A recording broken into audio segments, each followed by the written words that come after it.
The rain hammered against the floor-to-ceiling windows of Marcus Wellington's penthouse office, creating rivers of water that distorted the glittering cityscape beyond. He sat behind his mahogany desk, reviewing quarterly reports from his tech empire, when his assistant buzzed through on the intercom with an unusual tremor in her voice. A young girl had somehow bypassed security and was refusing to leave without seeing him. Before Marcus could respond, his office door burst open, and a teenage girl stumbled inside, soaking wet and trembling. She couldn't have been more than 15 years old, with cornrows plastered to her scalp and a purple bruise blooming across her left cheekbone. Her school uniform was torn at the shoulder, and she clutched a manila envelope to her chest like a lifeline. Marcus rose from his chair, instinctively concerned, waving off the security guards who rushed in behind her. The girl's eyes met his, dark and swimming with tears that mixed with rainwater on her face. "Please," she gasped, her voice breaking. "Please, you have to help me. You have to arrest my stepfather." The words tumbled out in a desperate rush, each syllable weighted with pain that seemed far too heavy for someone so young. Marcus gestured for security to wait outside, his businessman's instinct telling him this wasn't a typical corporate intrusion.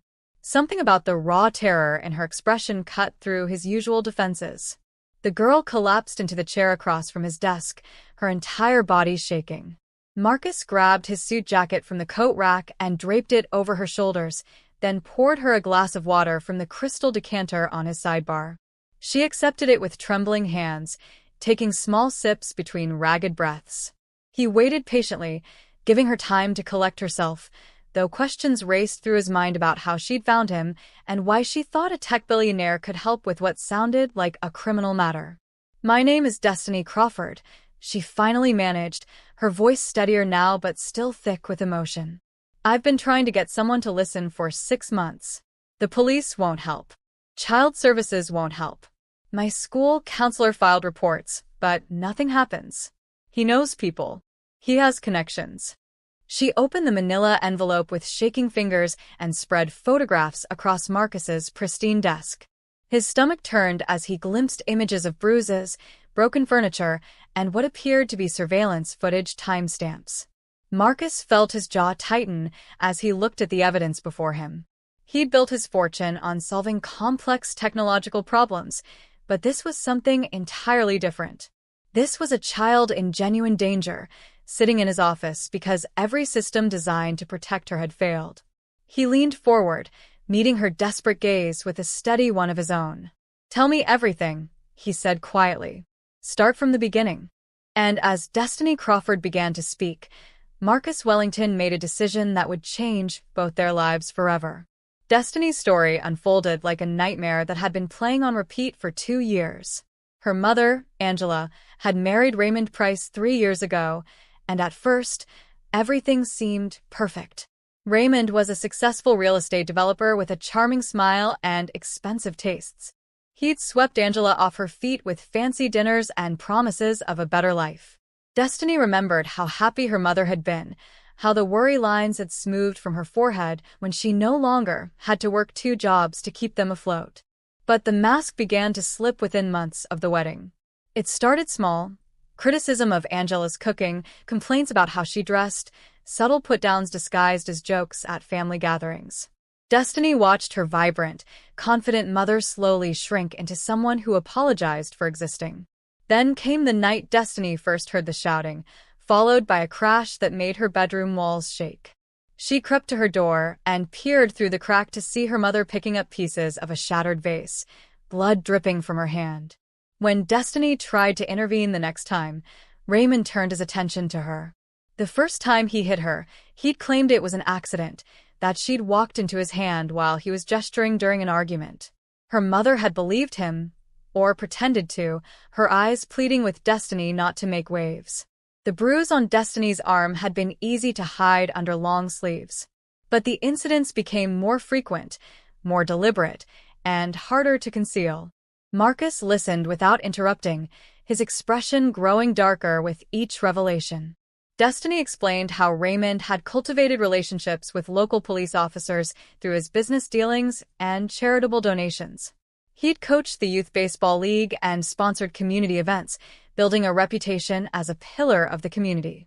When Destiny first called the police after Raymond had given her mother a black eye, the responding officers had known Raymond personally. They'd taken a brief statement, seen Raymond's tearful apology and Angela's insistence that it was a misunderstanding, and left with handshakes and reassurances that it wouldn't happen again. But it always happened again, Destiny whispered, her fingers gripping the arms of the chair. She described the escalating violence, how Raymond would explode over minor things, like dinner being 5 minutes late or finding a dish in the sink. How he controlled every aspect of their lives, monitoring Angela's phone and limiting her contact with friends and family. How he'd threatened that if they ever tried to leave, he had enough money and connections to make sure Angela lost custody of Destiny permanently. The threat had been effective. Her mother was paralyzed by fear, and Destiny felt trapped in a house that had become a prison. The breaking point had come 3 days ago. Destiny had gotten home from school to find Raymond in a rage because Angela had purchased groceries from the wrong store. He'd been drinking, which always made things worse. When Angela tried to defend herself, Raymond had shoved her so hard she'd fallen down the stairs. Destiny had called 911, screaming that her stepfather was killing her mother. But by the time the ambulance and police arrived, Raymond had coached Angela on what to say.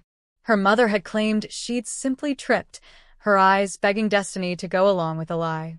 The paramedics had treated a sprained ankle and mild concussion, noting their suspicions in their report, but without Angela's cooperation, their hands were tied.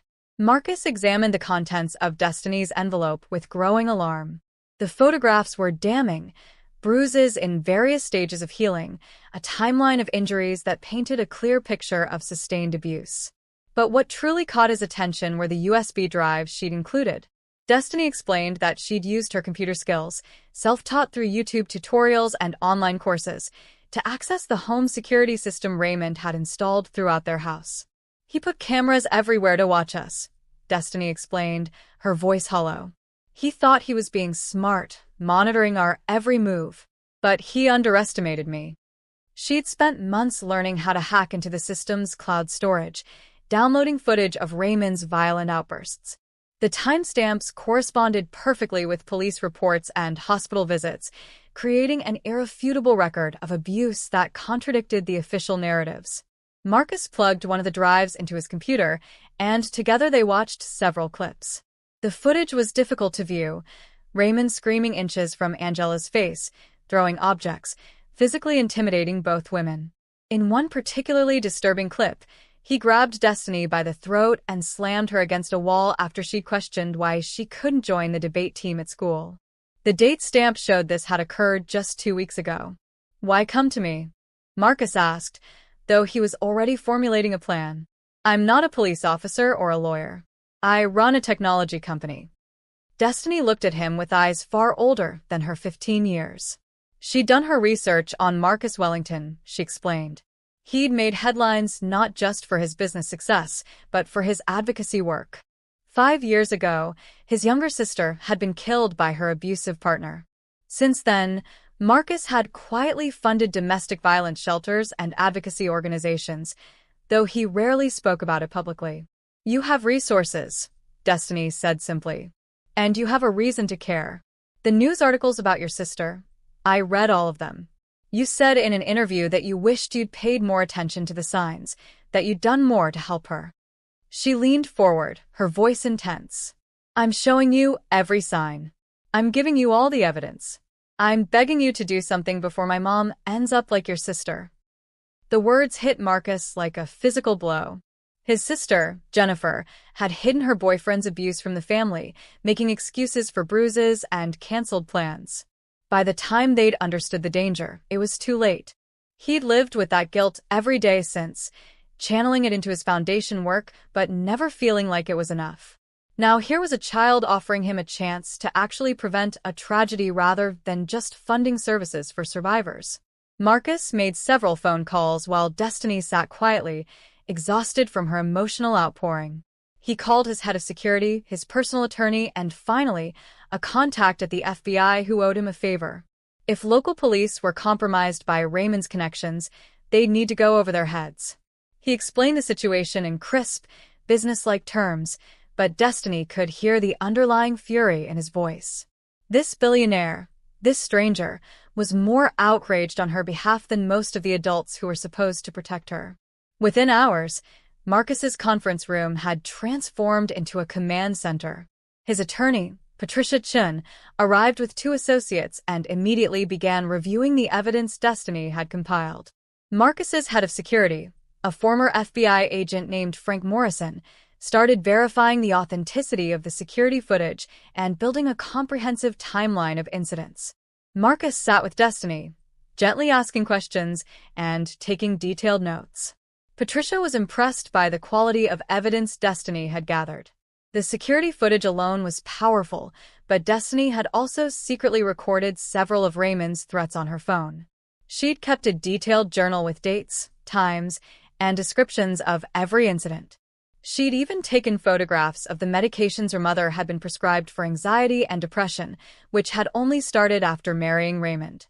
It was the work of someone far more organized and determined than most adults facing similar situations.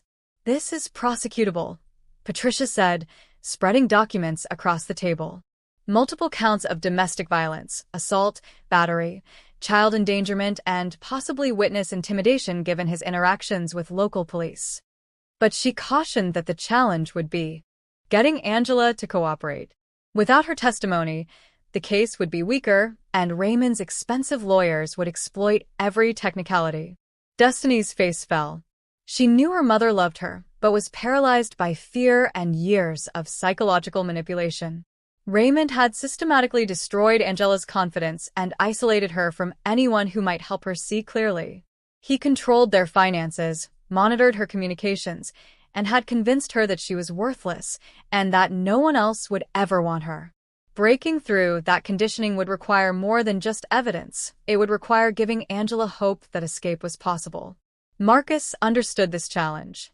Through his foundation work, he'd learned that leaving an abusive relationship was incredibly dangerous and complex. Statistics showed that the most dangerous time for domestic violence victims was when they tried to leave. Raymond was a man accustomed to control and power. If he sensed he was losing his grip, he might become even more violent. They needed to be strategic, ensuring Angela and Destiny's safety while building an airtight case. Frank Morrison outlined a security plan. His team would conduct discreet surveillance on Raymond, documenting his movements and associations. They'd also identify safe houses where Angela and Destiny could be relocated once they were ready to leave. Marcus pledged his full resources, whatever it took to protect them and ensure Raymond faced justice. Money was no object. His sister's death had left him with more wealth than he could spend in 10 lifetimes, and finally, he had a chance to use it for something that truly mattered. As the team worked late into the night, Destiny felt something she hadn't experienced in months. Hope. These people believed her. They weren't dismissing her concerns or telling her to wait and see if things got better. They were treating her like her safety and her mother's safety were the top priorities. Marcus had pulled up a chair beside her and promised that she wouldn't go back to that house unless she felt safe, and even then, only with protection in place. Marcus arranged for Destiny to stay in a secure apartment he owned in a different part of the city. It was a temporary solution, but he assured her it came with round-the-clock security. Patricia explained that they needed to be careful. If Raymond realized Destiny had disappeared, he might become violent toward Angela or try to track Destiny down. They crafted a cover story. Destiny was staying with a friend for a school project, something Raymond would find plausible and beneath his notice. The apartment was modest but comfortable, nothing like the sterile luxury of Marcus's penthouse. A female security officer named Sarah Chin would stay with Destiny, both for protection and companionship. Sarah was trained in crisis counseling and had worked with domestic violence survivors before. As they drove through the city in an unmarked car, Destiny watched the familiar streets give way to unfamiliar neighborhoods, feeling simultaneously guilty for leaving her mother and relieved to be away from Raymond's volatile presence. That first night in the safe house, Destiny barely slept. She kept checking her phone, terrified she'd see missed calls from her mother or, worse, from Raymond demanding her return. Sarah sat with her, brewing tea and talking quietly about her own experiences helping families escape dangerous situations. "You did the right thing," Sarah assured her. "Sometimes the bravest thing we can do is ask for help, especially when the systems that should protect us have failed." Marcus visited the next morning with breakfast and updates. Frank's surveillance team had confirmed that Raymond had no idea Destiny had approached anyone for help. He'd accepted the school project excuse without question, too wrapped up in his own concerns to pay much attention. Angela had texted Destiny several times, normal mother-daughter exchanges about homework and what she wanted for dinner when she came home. The normalcy of the messages broke Destiny's heart. Her mother was still pretending everything was fine. "We need your mother to trust us," Marcus explained, sitting across from Destiny at the small kitchen table.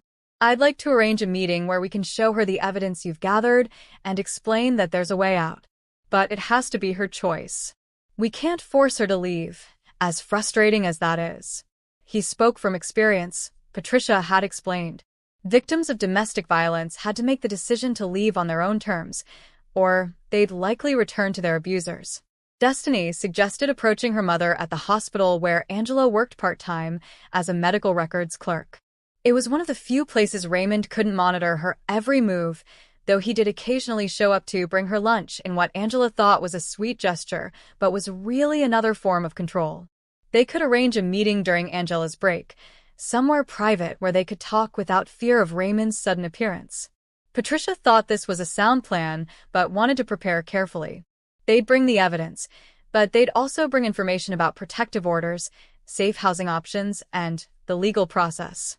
Most importantly, they'd bring assurance that Angela and Destiny wouldn't be alone, that Marcus's resources meant they'd have security, legal representation, and financial support to rebuild their lives. Sometimes what kept victims trapped wasn't just fear of violence, but the practical impossibility of survival without their abuser's income. The meeting was arranged for Thursday afternoon in a small conference room at the hospital where Angela worked. Marcus insisted on being present, along with Patricia and a domestic violence counselor named Dr. Lisa Martinez. When Angela entered the room and saw this assembly of strangers along with her daughter, confusion and fear flickered across her face. She immediately moved toward Destiny, checking her over as if expecting to find new injuries. "Baby, what's going on? Are you okay? Is this about your school project?" Angela's voice was strained, her eyes darting between the assembled group. Destiny took her mother's hands, feeling how cold and trembling they were. "Mom, I need you to listen. Really listen. I found people who can help us get away from Raymond." The words hung in the air, and Destiny watched her mother's face cycle through denial, fear, and something that might have been hope before the shutters came down. "Raymond is my husband," Angela said carefully, her voice taking on a rehearsed quality. "He loves us. Yes, we have arguments sometimes, but all couples do. Destiny, you shouldn't be telling stories to strangers." But her eyes told a different story. They were pleading with Destiny to stop, terrified of what would happen if Raymond found out about this conversation. Years of conditioning had taught Angela that resistance meant pain, that speaking out meant punishment. Marcus stepped forward with quiet authority. "Mrs. Price, my name is Marcus Wellington. 2 years ago, I lost my sister to domestic violence. Her partner killed her when she tried to leave him." He paused, letting the weight of those words settle. "I see the same fear in your eyes that I saw in hers during our last conversation. I didn't understand then. I do now. And I'm asking you to let us show you that there's a way out that doesn't end in tragedy." Patricia opened her laptop and began playing the security footage Destiny had retrieved. Angela's hand flew to her mouth as she watched herself being shoved, grabbed, screamed at. She watched Raymond slam Destiny against the wall. She watched herself minimize and excuse, watched the cycle repeat week after week, month after month. Tears streamed down her face as 2 years of gaslighting collided with irrefutable video evidence of the reality she'd been trying to deny. "He said it was my fault," Angela whispered brokenly. "That I provoked him. That I was too sensitive, that I was making problems where there weren't any. My friends stopped calling because I always had excuses for why I couldn't see them. My family, he convinced me they were toxic, and I was better off without them. I felt so alone, and he said that proved no one cared about me except him. Her voice cracked. I stayed because I thought I had nowhere else to go. I stayed because he said he'd take Destiny away from me if I tried to leave. I stayed because I was so tired of fighting. Dr. Martinez moved closer, her voice gentle but firm. What you're describing is textbook abuse, Angela. The isolation, the blame, the threats, these are control tactics. And you need to know that statistically, the violence escalates. It doesn't get better. In 3 days, you fell down the stairs. Next time, it might be worse. For you or for Destiny. She explained the cycle of abuse, the patterns that were evident in the footage, the trajectory they were on. Without intervention, this would likely end in serious injury or death. Angela looked at her daughter, really looked at her, and saw the bruise on her cheek, the exhaustion in her eyes, the premature aging that trauma had etched into her young face. She saw herself in the girl she'd brought into the world, trapped, afraid, desperately seeking escape, but terrified of the consequences. And in that moment, something shifted. A mother's protective instinct, buried under years of abuse and manipulation, roared back to life. "Tell me what I need to do," she said. The plan required precision and patience. Frank Morrison explained that Raymond Price had connections with local law enforcement, so they needed federal involvement to ensure he couldn't manipulate the system. Marcus's FBI contact, Agent David Torres, had been reviewing the evidence and agreed there was sufficient cause for federal charges, particularly given the interstate nature of some of Raymond's real estate dealings, which provided jurisdiction. They would coordinate the arrest, but timing was critical to ensure Angela and Destiny's safety. Angela would continue her normal routine for several days, while Frank's team gathered additional evidence. They'd placed discrete tracking devices on Raymond's vehicles and were monitoring his communications where legally possible. They discovered he'd been having an affair with a business associate, which provided additional leverage. More importantly, they found evidence of financial crimes, tax evasion, fraud related to his real estate ventures, that could add years to any sentence he might receive for domestic violence charges. Patricia worked with Angela to secure her financial independence. Raymond had controlled all their accounts, giving Angela a small allowance for household expenses, but keeping her name off most assets. However, as his legal spouse, she had rights. They began the process of quietly securing documentation, bank statements, property records, tax returns, that would be crucial for both the criminal case and the divorce proceedings Angela would file. The extraction would happen on a Tuesday morning. Raymond had a business meeting downtown that typically lasted 2 to 3 hours. Frank's surveillance had confirmed this pattern. During that window, a team would arrive at the house to help Angela pack essential items. They wouldn't take everything, just necessities and items of sentimental value. The goal was to make it look like she'd left in a hurry for an emergency, buying them time before Raymond realized what was happening. Destiny would be at school, or so it would appear. Actually, she'd be at the safe house with Sarah, ready to reunite with her mother once the extraction was complete. Marcus had arranged for Angela to stay in a different secure location, a house in the suburbs with a security system and guards posted discreetly outside. It was temporary, just until Raymond was arrested and they could assess the ongoing threat level. The morning of the extraction, Angela's hands shook as she went through her normal routine, making Raymond's coffee, laying out his clothes for his meeting, pretending everything was normal. He was in a good mood, which somehow made it worse. He kissed her cheek before leaving, reminded her to have dinner ready by 6, and drove away in his Mercedes. Angela watched from the window until his car disappeared, then immediately texted the signal to Frank's team. Within 10 minutes, a moving truck arrived. The team worked with military efficiency, packing clothes, documents, photographs, and personal items Angela indicated were important. She moved through the house in a daze, seeing it with new eyes. This beautiful home that was supposed to represent her dreams had been a prison. Each room held memories of fear and pain. As she watched strangers box up her life, she felt simultaneously terrified and liberated. There was no going back now. Agent Torres coordinated with federal marshals and select local officers who weren't in Raymond's social circle. The plan was to arrest Raymond immediately after Angela and Destiny were secured in their new locations. They wanted him in custody before he realized his family was gone, minimizing the risk that he'd become violent or try to flee. The charges were serious: multiple counts of assault, domestic battery, child endangerment, witness tampering, and several financial crimes that had emerged during the investigation.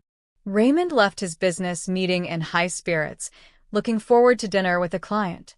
He was thinking about the new development project he was pitching, calculating potential profits, when he noticed the unmarked cars blocking his vehicle in the parking garage. Federal agents approached with weapons drawn, identifying themselves and ordering him out of the car. Raymond's first reaction was indignation. Did they know who he was? He had friends in the police department, friends in city government. Agent Torres read him his rights while other agents searched his vehicle and person. They found a cell phone, which would be crucial evidence of his controlling behavior toward Angela. Raymond demanded his lawyer, sputtering about harassment and false accusations. He was certain this was all a misunderstanding, that his connections would have him out within hours.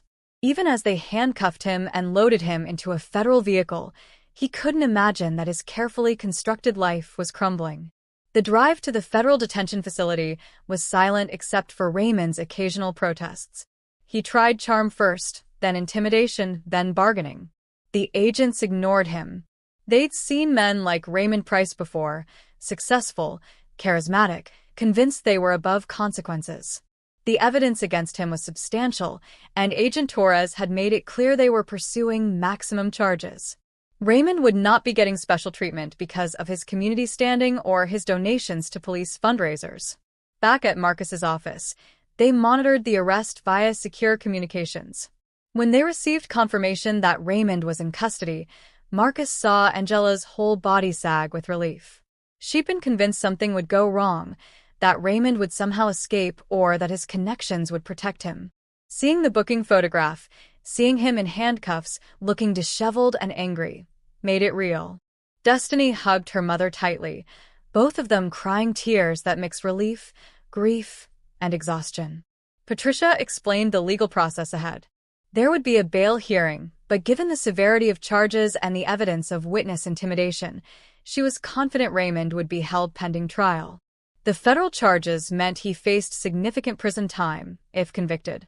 Additionally, they'd filed for an emergency protective order that prohibited any contact with Angela or Destiny, even through third parties. If Raymond violated that order, it would add additional charges. The media caught wind of the arrest within hours. Raymond Price, prominent businessman and community figure, arrested on federal charges including domestic violence. The story led local news broadcasts. Reporters dug into his background, finding that neighbors and business associates had suspected something was wrong but hadn't wanted to interfere. The public facade Raymond had maintained so carefully began to crack as people came forward with their own observations and suspicions. The trial took place 4 months later. Marcus had ensured Angela and Destiny had the best trauma-informed legal support and counseling services available. Both had been in therapy, working through years of abuse and its psychological impacts. Angela struggled with guilt about not protecting Destiny sooner, while Destiny grappled with complex feelings about the stepfather who'd terrorized her but whom her mother had loved. Dr. Martinez helped them understand that healing wasn't linear and that both their feelings were valid. Raymond's legal team tried every tactic to discredit the evidence and the witnesses. They painted Angela as vindictive and Destiny as a troubled teenager with an overactive imagination. But the security footage didn't lie, nor did the medical records, police reports, and testimony from teachers and neighbors who'd witnessed warning signs.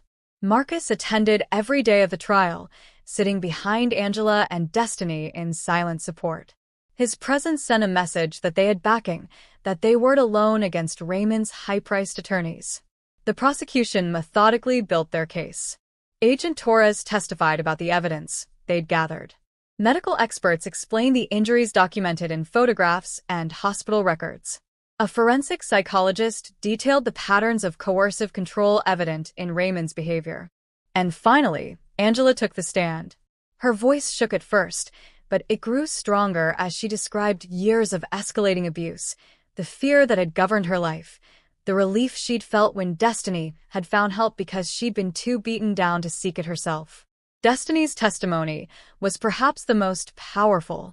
She spoke calmly about the violence she'd witnessed and experienced, about her desperate attempts to get help from systems that failed her, about the terror of living in a house where any small mistake could trigger an explosion. She explained how she'd learned to hack the security system, her computer skills deployed in service of survival. The jury was visibly moved by this poised, articulate teenager who'd been forced to become her own advocate when adults failed to protect her. The defense tried to suggest that Destiny had manipulated the footage or exaggerated incidents. Patricia's team had anticipated this, bringing in digital forensics experts who testified that the videos were authentic and unaltered. They presented Destiny's detailed journals, which corresponded perfectly with medical records and police reports. The evidence was overwhelming, painting an irrefutable picture of systematic abuse. After 3 weeks of testimony, the jury deliberated for less than 6 hours. They returned guilty verdicts on all counts. Raymond's face remained impassive, but his hands clenched white-knuckled on the defense table. The judge scheduled sentencing for the following month, but remanded Raymond to custody immediately, citing the severity of the crimes and the risk he posed. As marshals led him from the courtroom, Angela felt a weight lift that she'd carried for years. Justice wasn't just a concept anymore, it was real, tangible, delivered. At sentencing, the judge delivered a scathing rebuke of Raymond's actions and the abuse of trust and power he'd demonstrated. He sentenced Raymond to 23 years in federal prison, concurrent sentences for the assault charges, consecutive sentences for the financial crimes and witness tampering. With good behavior, Raymond might be released in his 70s. The protective order was made permanent. He would have no contact with Angela or Destiny for the rest of his life. 2 years after that rainy day when Destiny had burst into Marcus Wellington's office, she stood on the stage of her high school auditorium accepting an award for academic excellence. Her mother sat in the front row beside Marcus, both beaming with pride. The journey from that desperate plea to this moment had been long and often painful, but they'd emerged stronger and more hopeful than Destiny had ever imagined possible. Angela had rebuilt her life piece by piece. She'd gone back to school to complete her nursing degree, a dream she'd abandoned when Raymond convinced her she wasn't smart enough. She worked at a clinic that specialized in serving domestic violence survivors, using her experience to help others recognize warning signs and escape dangerous situations. She'd reconnected with her family and old friends, rebuilding the support network Raymond had systematically destroyed. The woman who'd been afraid of her own shadow now advocated fearlessly for others. Destiny had channeled her trauma into purpose. She'd become an advocate for reforming how domestic violence cases were handled, particularly when children were involved. She testified before the state legislature about the failures in the system that had left her family vulnerable. Her computer skills, once used to document abuse, were now employed building an app that connected domestic violence victims with resources and helped them safety plan. Marcus had funded the development, and it was being piloted in 3 states. Marcus himself had been transformed by knowing Destiny and Angela. His foundation's work had always been important to him, but it had felt abstract, writing checks, attending galas, making speeches. Destiny had given him the opportunity to make a direct, tangible difference in someone's life. He'd watched her blossom from a terrified child into a confident young woman with purpose and direction.